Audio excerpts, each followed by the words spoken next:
Hello, welcome to Jewell Family Farms. I just thought I'd take an opportunity to talk about hay. It is hay season and it's spring. The farmers are starting to cut the hay, and I just wanted to, for people that don't have big hay barns or have a place to store their hay, I wanted to talk about that a little bit. And so what we do is we have a lady that cuts hay for us, a lady farmer. She's a retired teacher, came out of Stafford County, I think. Really nice lady, but she bales hay, and so we buy from her. But because we don't have a hay barn, and we have, as you know, a lot of livestock, and I'll show you, the goats are out eating grass right now, and weeds, having a big old time, cleaning up around my garden a little bit, so that's a good thing. We buy big round bales instead of square bales. That works out better for us economically. And what we do is we put down pallets. You can get pallets free. You just have to find a place. But a lot of people have pallets that they'll just give you. We get ours in Fredericksburg. And we just called and asked them if they had pallets and if we could go pick them up. And they said, sure, just go get them. So anyway, what we do is we put all the pallets down on the ground. And we go and we get 2 big bales of hay every week. We get them in, we're able to get them in our truck. We have a long bed truck. And the round bales, what do you think they weigh about? 800 pounds? Okay, about 800 pounds. And but she loads them up on our truck for us, and then we have a tractor that we can lift them off with. But before we had a tractor, what we did was we would roll them off. Of course, you got to stay out of the way when you're rolling off those bales of hay, so you have to get behind them and push them off the end of the truck with your feet. And so you find a place where you want to put them and try to get them as close to the pallets as you possibly can, and just roll them off onto those pallets. Then what we do is every week until, we usually buy about 16 round bales a year. And that feeds all of our livestock for the whole winter. We still have hay, and it's May, almost June, and we still have hay. A lot of people are out of hay. They're looking for hay, and there's no hay to be found as of a few weeks ago. Now, the farmers are cutting the hay, and it's ready. It's ready. So we pay. Well, I'm not going to tell you what we pay, but it's a good price. But I want to keep this a secret because this lady does us a huge favor by selling it to us for this much money.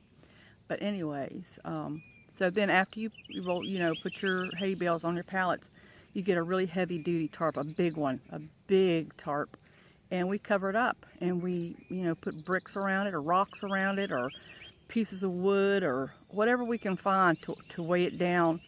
So that the wind don't blow the tarps off, and it keeps that hay dry all winter. Even when we had all this rain for the last year, we kept it up off the ground on those pallets, and the rain would, the water would run down underneath of it, and we did really well with keeping our hay dry that way. So you don't need a big barn, for hay storage. So that's an expense that, if you're wanting to start a small homestead, and that's one way of storing your hay for the winter.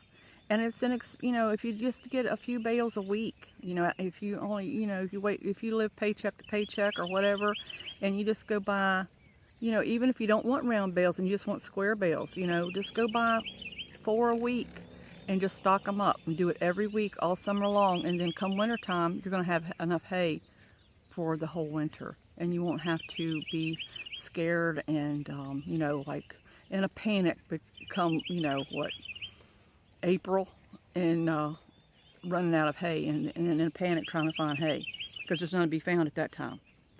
So I just wanted to talk about that for a little bit, and give people a heads up that are trying to start a little small homestead or and interested in thinking, how in the world are we going to store the hay? Well, that's how you can do it.